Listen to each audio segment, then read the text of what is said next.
The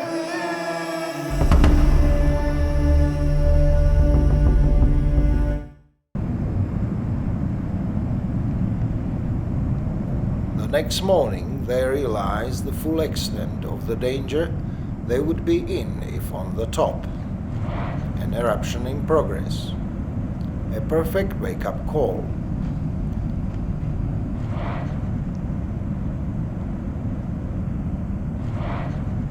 For 1 hour, Lengai belches, billowing white ash clouds 100 meters high. The plume is then bent and carried away by the prevailing wind. To see the next eruption from close, the team hurries to the base of the volcano. At the river, a Lengai victim lies hopelessly stuck in the water.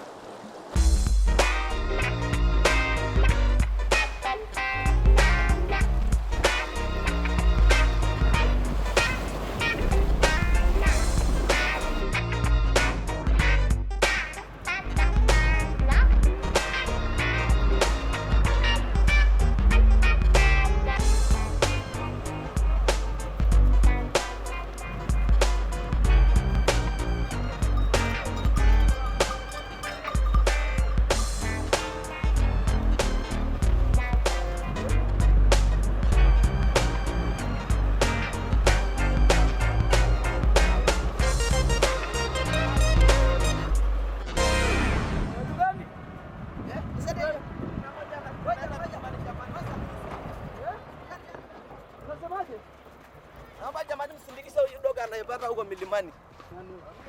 Huyu dogo hapa. Huyu ndogo jamani. Haya bana.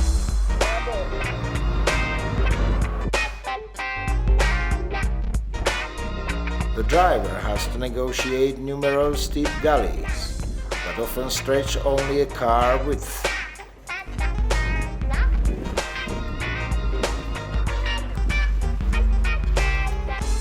The group has no choice but to wait for something to happen. Lengai can rest for a few days before erupting again.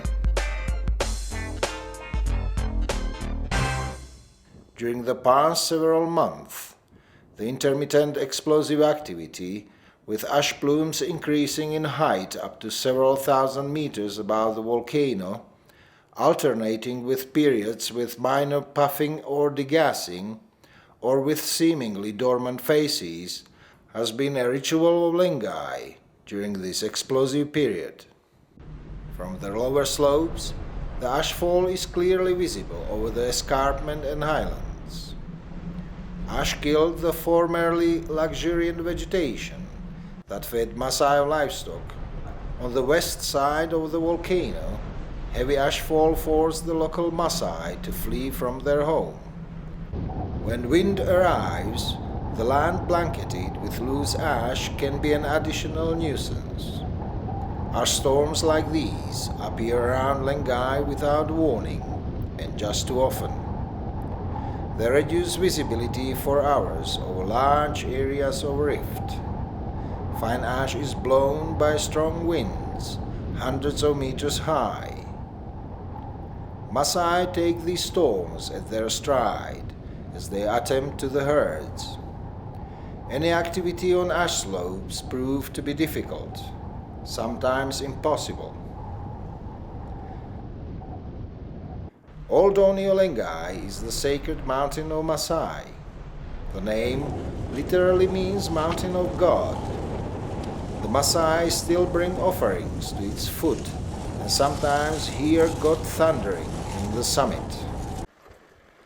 Fred also studies Lengai's effect on Maasai community and visits the village closest to Lengai. The Maasai report that volcanic ash turned drinking water into acrid brew, their water holes contaminated. For this area, we keep for goats and sheep, because the cow you go to Ngorongoro be near of the river, because we have a problem of water and grass for this area. The village chief explained to Fred that many children and older people are getting ill. When asked if they would evacuate or if they are scared of the volcano, the Maasai replied that if the volcano were to blow and kill them all, it would be the wish of their god Lengai. There is a very heightened spiritual time in the village right now. The elderly Maasai say that based on their visual observations, the recent eruption is definitely stronger than the 1966-1967 explosive events. The Maasai tribe has its own way of life, its own style of building, its own unique customs, dress, decoration, rites of passage, and traditions. It's an ancient culture, alive and well, and no hurry to change. Time again to check up on eruption. It's been 6 hours since the morning one, and Lengai keeps quiet. Just after 3 p.m., an episode of ash eruption starts again.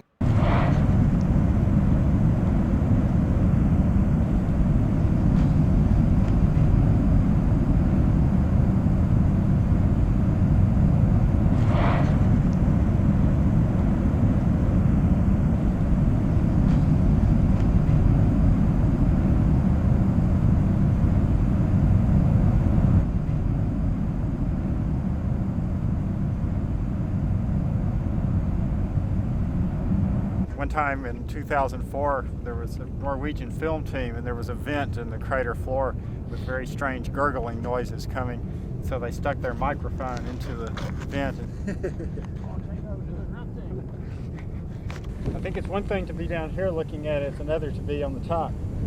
That's what I said. If you're on top, it would be very spectacular. That's for sure. You'd be scared shitless. That's for sure.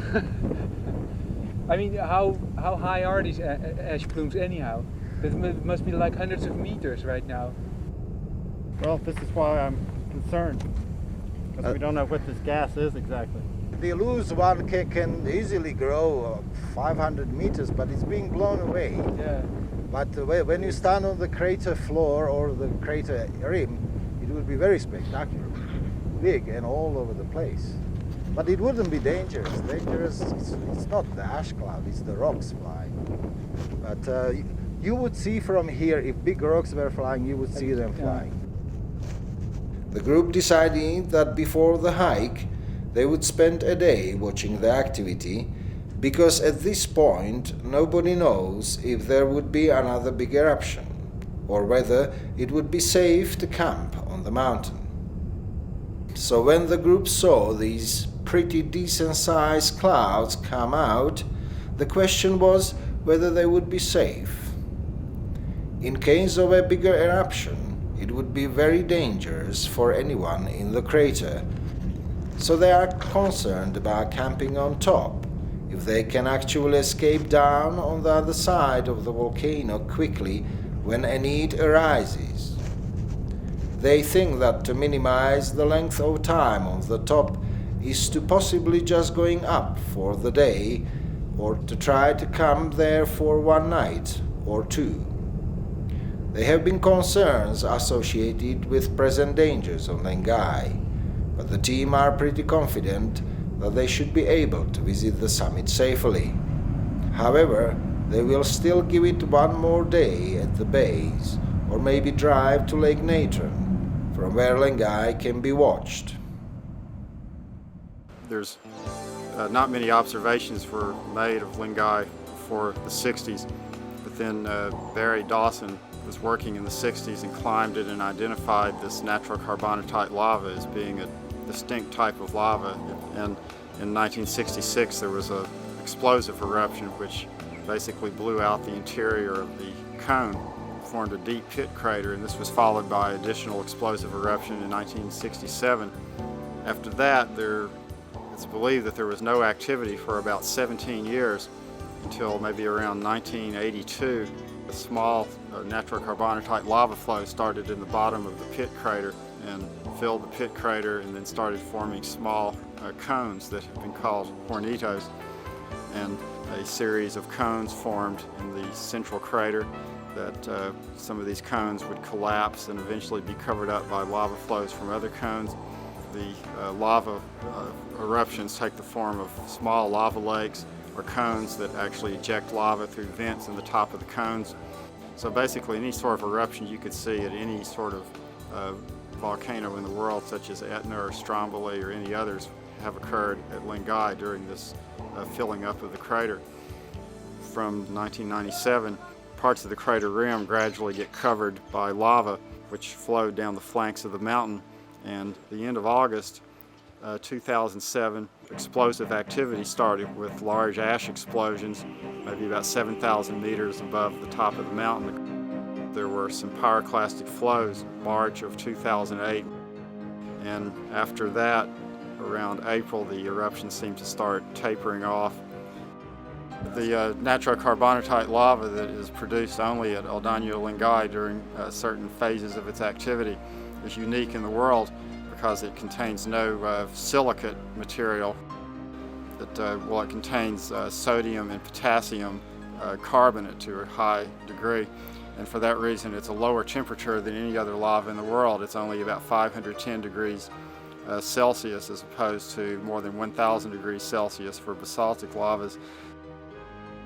And it also has a very low viscosity, which means that it flows extremely quickly. In fact, it's the fastest moving lava on Earth, and it can actually flow faster than a person can run. In the daytime, it looks like black oil instead of lava, and it's only at night that you see that it actually has a glow to it, which is not nearly as bright as basaltic lava. It's sort of a dull orange.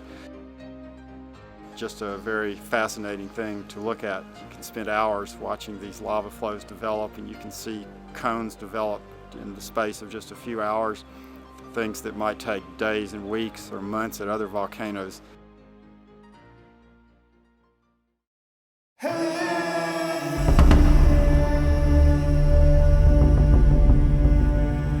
Thank you for watching. If you haven't already, please consider subscribing and hit the bell down below to be notified when we upload new videos. Thank you for your support.